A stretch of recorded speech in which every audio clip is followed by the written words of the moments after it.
북한 전역이 그야말로 발칵 뒤집혔습니다.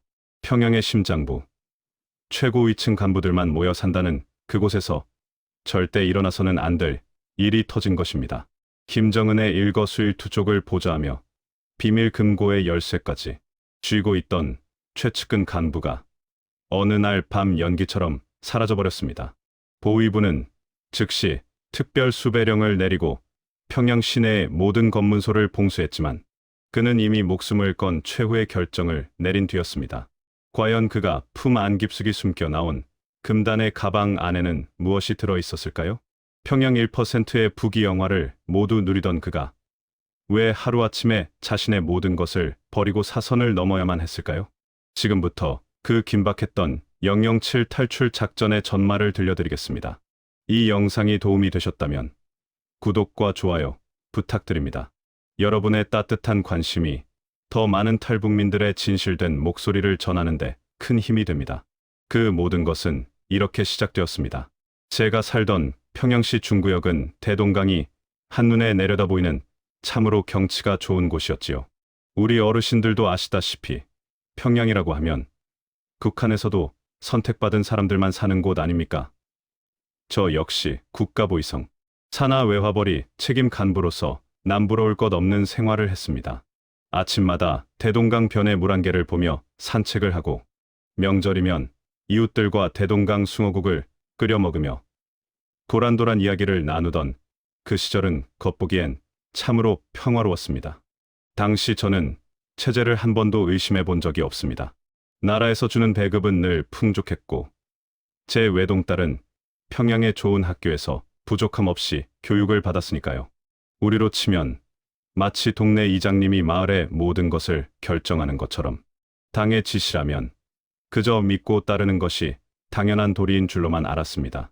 6.25 전쟁 이후 이 산천을 지켜낸 우리 어머니, 아버지 세대의 정신을 이어받아 충성심 하나로 버텨온 세월이었지요. 하지만 그 풍족함 뒤에는 마치 옆집에서 우리 집 안을 훤히 들여다보는 것 같은 숨 막히는 감시 체제가 도사리고 있었습니다.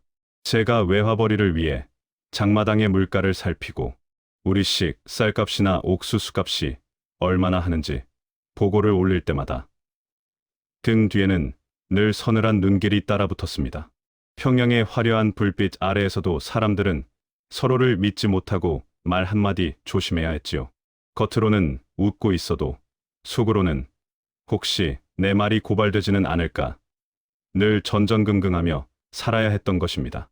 저희 집은 간부 사택이라 연탄 걱정은 덜했지만 평양의 일반 인민들은 겨울만 되면 나무를 구하러 산을 헤매고 연탄 한 장이 아쉬워 벌벌 떨곤 했습니다. 그런 이웃들을 볼 때면 마음 한구석이 아릿했지요. 장마당이라고 우리로 치면 시장 같은 곳인데 거기서 힘들게 장사하며 하루 한 끼를 걱정하는 이들을 보며 저는 제가 누리는 특권이 어딘가 모르게 미안하게 느껴지곤 했습니다. 그래도 그때까지는 이게 다 나라가 어려워서 그런 것이니 조금만 참으면 좋아지겠지라고 스스로를 다독였습니다. 그러던 어느 날 완벽해 보이던 제 일상에 아주 작은 균열이 생기기 시작했습니다. 제 책상 위에 놓인 김정은의 비자금 장부를 정리하다가 도저히 이해할 수 없는 숫자들이 눈에 들어온 것입니다. 인민들은 옥수수죽도 못 먹어 뼈만 남아가는데 그들이 말하는 장군님의 주머니는 상상할 수 없는 달러와 금괴로 넘쳐나고 있었습니다. 그 돈이면 북한 전역의 굶주리는 아이들에게 쌀밥을 실컷 먹일 수 있을 텐데 말입니다. 평온했던 제 마음속에 이게 정말 옳은 일인가?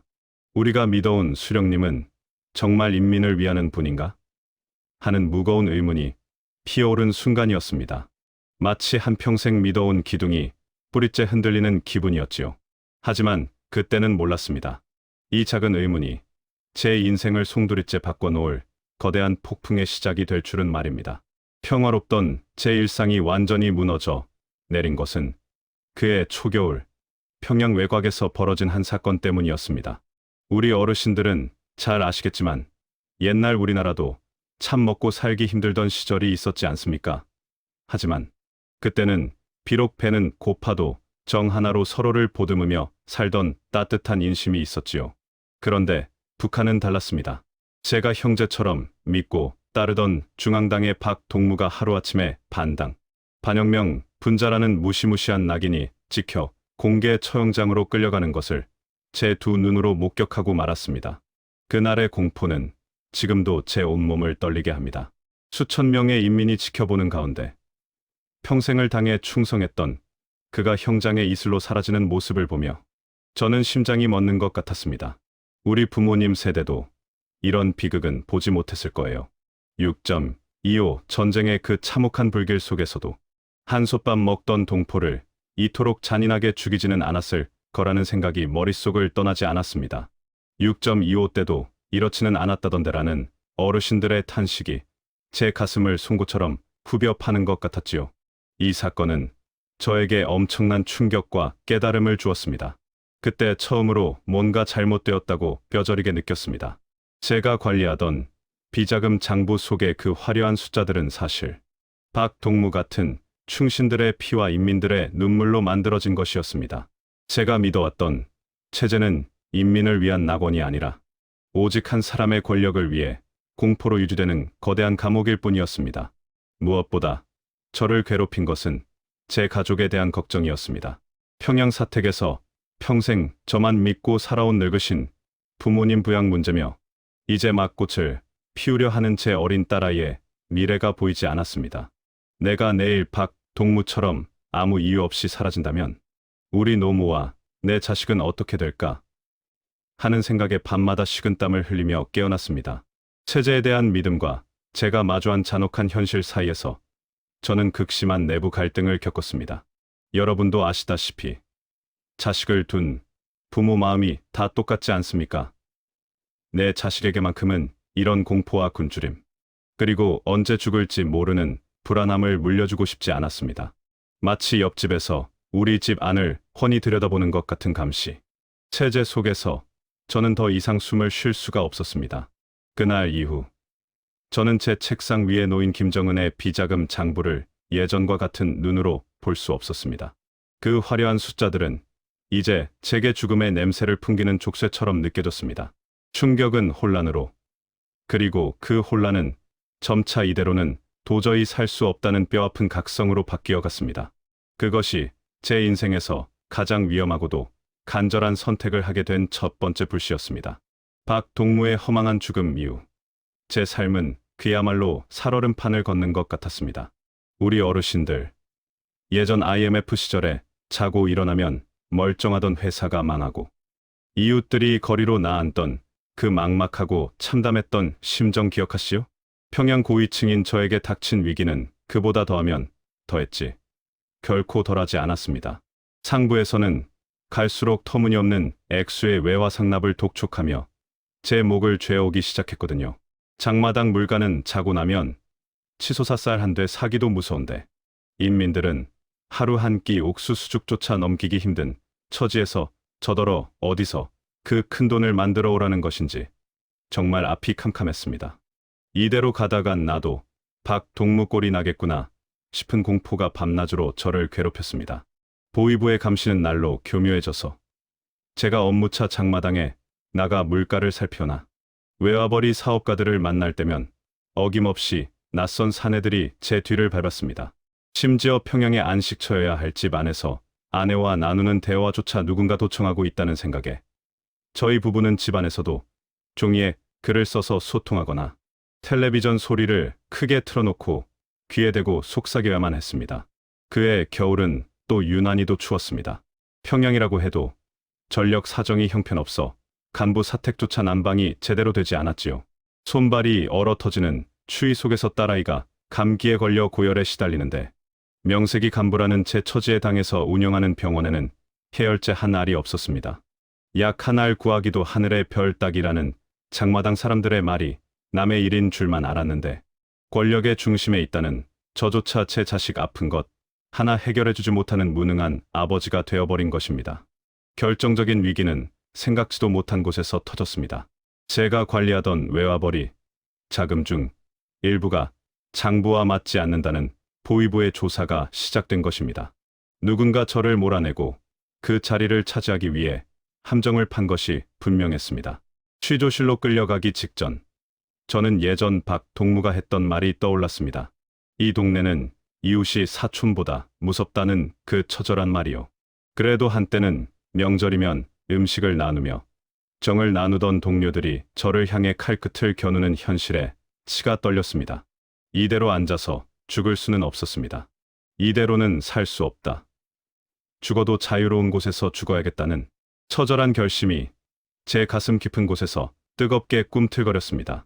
화려해 보이던 평양의 밤거리가 이제는 저를 옥죄는 창살처럼 느껴졌고, 저는 마침내 사랑하는 가족의 손을 잡고 생사를 건 마지막 도박을 준비하기 시작했습니다.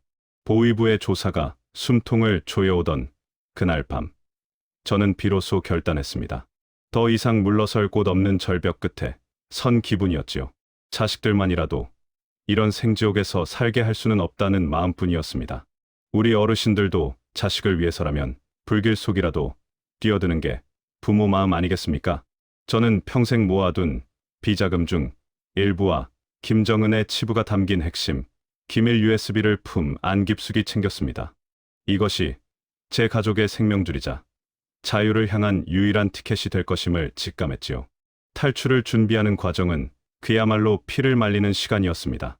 평양에서 국경 지역으로 이동할 수 있는 증명서를 위조하고 믿을 만한 브로커와 연락하기 위해 수단과 방법을 가리지 않았습니다. 부모님께는 차마 입이 떨어지지 않아 말씀드릴 수 없었습니다. 만약 실패한다면 연좌제로 고초를 겪으실 노모를 생각하니 가슴이 찢어지는 것 같았지요. 떠나기 전날 밤, 저는 아무도 몰래 평양 외곽에 있는 조상님들의 묘소를 찾았습니다. 흙 한 줌을 어루만지며 불효자를 용서하십시오. 살아서 다시 오겠습니다. 라고 속으로 수천 번을 울부짖었습니다. 우리네 어르신들, 예전에 고향 떠나 서울로 상경할 때 그 막막함 기억하시오? 하지만 제 상황은 그때의 설렘과는 전혀 달랐습니다. 걸리면 죽음, 아니 죽음보다 더한 수용소행이 기다리고 있었으니까요. 저는 집안 구석구석을 돌며 정든 물건들을 어루만졌습니다. 아내가 시집 올 때 가져온 낡은 경대, 딸아이가 학교에서 받아온 상장들, 이 모든 것이 이제는 버려야 할 짐이 되었습니다. 제가 살던 그 집, 그 골목길, 어르신들이 고향 땅을 그리워하듯 저 역시 등 뒤로 남겨질 모든 것들이 눈에 밟혀 발걸음이 떨어지지 않았습니다. 준비는 끝났습니다. 이제는 오직 하늘의 뜻에 맡길 뿐이었지요. 실패하면 죽음뿐인 이 길을 선택한 저를 보며 아내는 말없이 제 손을 꼭 잡아주었습니다. 죽을 각오로 결심했습니다. 평양역을 출발하는 열차에 몸을 싣는 순간 제 심장 소리가 기차 바퀴 소리보다 더 크게 들리는 것만 같았습니다. 공포와 결연함이 뒤섞인 그 밤, 평양의 화려한 불빛은 점점 멀어져 갔습니다. 그 시절 우리나라도 전쟁 직후엔 참 힘들었지 않았습니까? 하지만 그때는 적어도 가족이 함께 모여 내일을 꿈꿀 수는 있었습니다. 북한에서의 마지막 밤, 저는 내일이 오지 않기를 바라면서도 동시에 누구보다 간절하게 자유의 아침을 갈구했습니다. 50평생을 다친 내 나라를 등지고 떠나야 하는 이 배신감과 슬픔, 그리고 자식을 살려야 한다는 부모의 절박함이 뒤섞여 밤새 한숨도 이룰 수 없었습니다. 이제 주사위는 던져졌습니다. 평양발 열차 안에서 저는 품 속의 기밀 서류를 다시 한번 확인했습니다. 이 종이 몇 장에 제 목숨과 우리 가족의 운명이 걸려 있다고 생각하니 입술이 바싹바싹 타들어갔습니다. 덜컹거리는 기차 소리에 맞춰 제 인생의 첫 번째 막이 내리고 있었습니다. 드디어 운명의 날이 밝았습니다. 우리 어르신들, 예전에 피난길 오를 때 그 긴박했던 순간들 기억하시오? 돛다리 하나 제대로 챙기지 못하고 그저 살기 위해 앞만 보고 달리던 그 심정. 제가 평양을 떠나 국경으로 향하던 그날이 딱 그랬습니다. 평양역에서 해산으로 향하는 열차에 몸을 실었을 때 제 품속에는 김정은의 비자금 장부와 기밀이 담긴 USB가 마치 뜨거운 불덩이처럼 느껴졌습니다. 이게 발각되는 날에는 저뿐만 아니라 제 처자식, 그리고 평양에 남겨진 노모까지 무사하지 못할 것이라는 공포에 온몸에 털이 곤두섰지요. 열차 안은 그야말로 지옥이었습니다. 전력 사정이 안 좋아 가다 서기를 반복하는 열차 안에서 보위부 검열원들이 들이닥칠 때마다 제 심장은 덜컹거리는 기차 소리보다 더 크게 요동쳤습니다. 증명서 좀 봅시다. 라는 서슬퍼런 목소리가 들릴 때마다 저는 위조된 통행증을 내밀며 속으로 수천 번 기도를 올렸습니다. 우리 어머니, 아버지들이 전쟁통에 자식 손 놓칠까봐 노심초사하시던 그 간절한 마음으로 저는 아내의 차가운 손을 꼭 잡았습니다. 천신만고 끝에 도착한 압록강 변의 해산시. 그곳은 제가 알던 평양과는 전혀 다른 세상이었습니다. 강 하나만 건너면 중국 땅의 화려한 불빛이 보이는데 이쪽은 칠흑 같은 어둠만이 깔려 있었지요. 저 강만 건너면 살 수 있다. 저 강만 넘으면 내 자식에게 자유를 줄 수 있다. 그 생각 하나로 버텼습니다.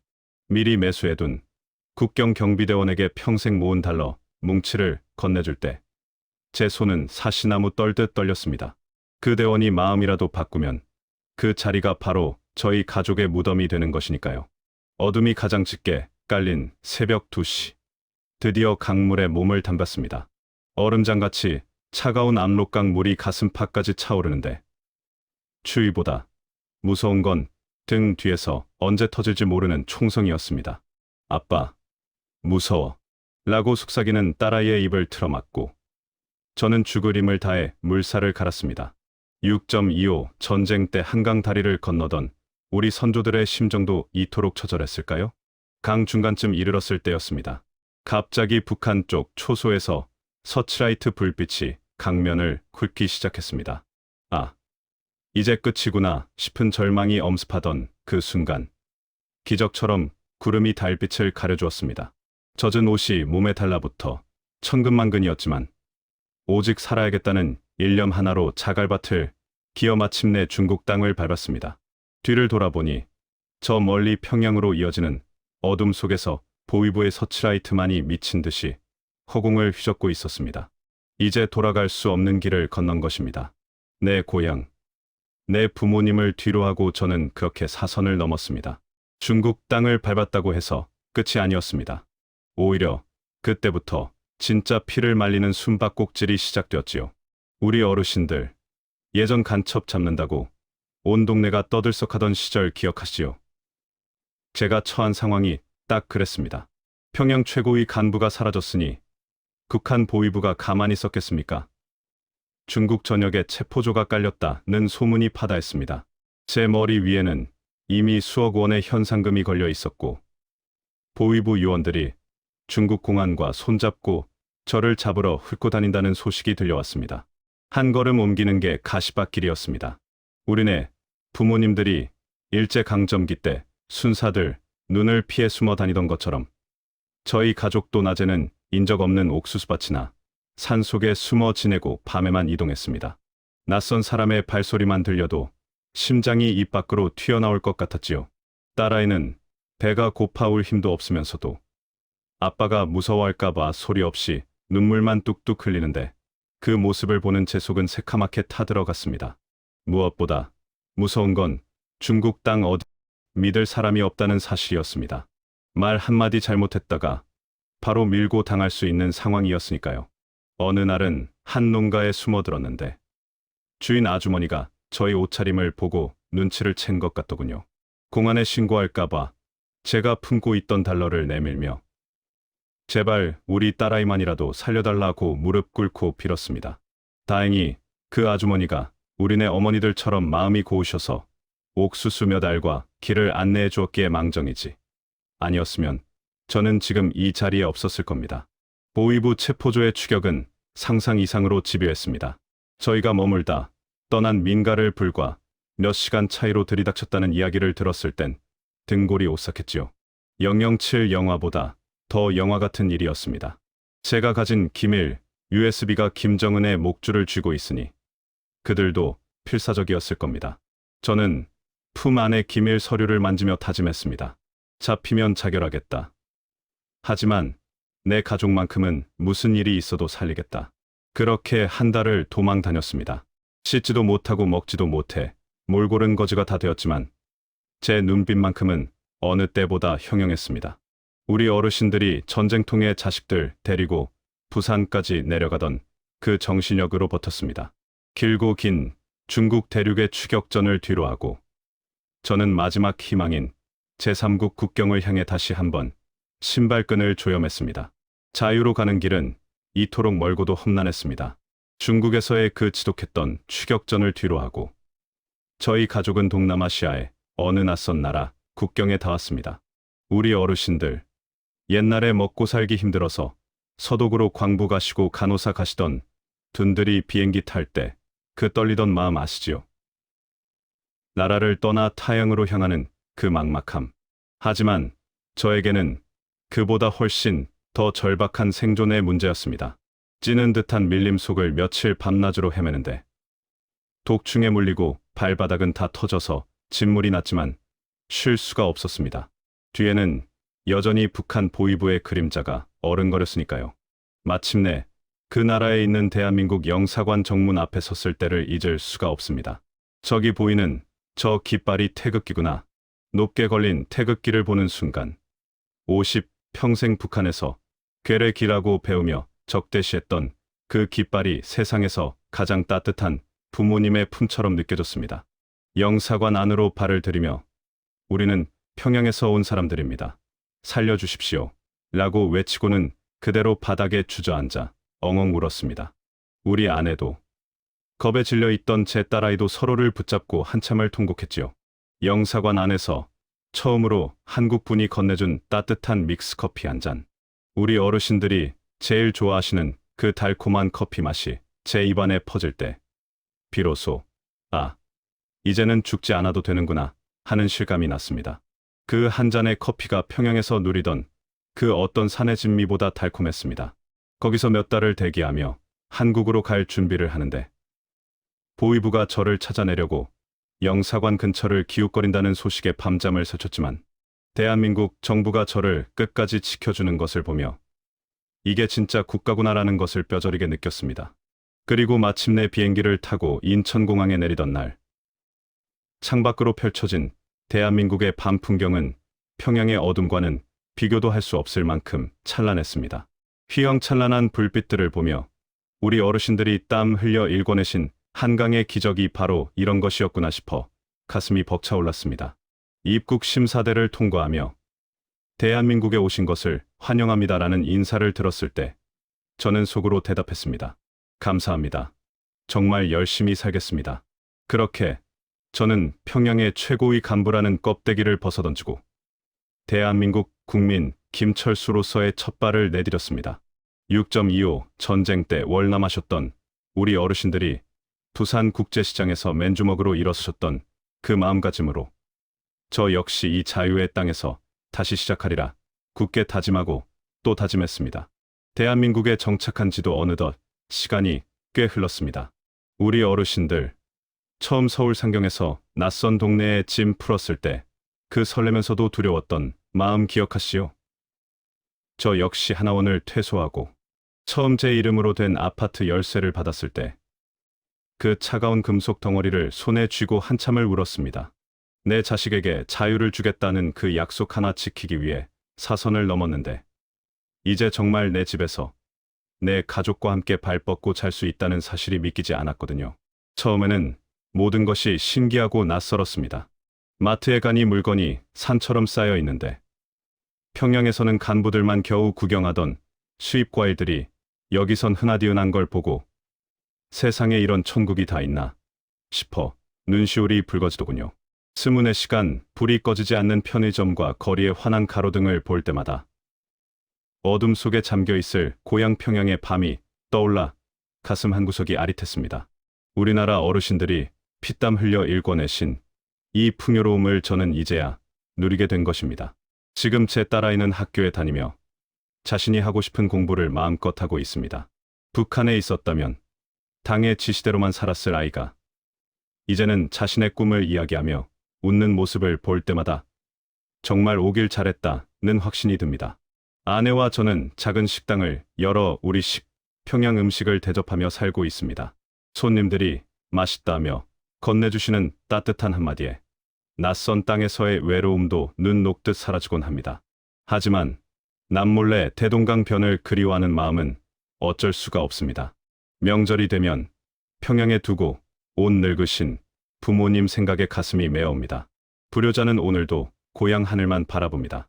제가 가져온 그 기밀 USB가 북한의 진실을 알리는 데 쓰이고 언젠가 그 땅에도 진정한 자유의 바람이 불어오기를 간절히 기도합니다. 6.25 전쟁의 아픔을 겪으신 우리 어르신들이 이산가족 상봉 때 흘리시던 그 눈물의 의미를 저는 이제야 온몸으로 이해하게 되었습니다. 여러분, 제가 누리는 이 소중한 일상은 사실 여러분이 만들어주신 것입니다. 자유 대한민국이라는 든든한 울타리가 없었다면 저와 제 가족은 아마 지금쯤 이름도 없이 사라졌을 테니까요. 살아생전 통일이 되어 제가 살던 그 평양집 마당에서 우리 어르신들 모시고 시원한 평양냉면 한 그릇 대접하는 게 제 마지막 소원입니다. 그날이 올 때까지 저는 이 땅의 당당한 국민으로서 또 먼저 온 통일의 증인으로서 최선을 다해 살아가겠습니다. 긴 이야기 들어주셔서 정말 고맙습니다. 재밌게 보셨다면 구독, 좋아요 눌러주세요.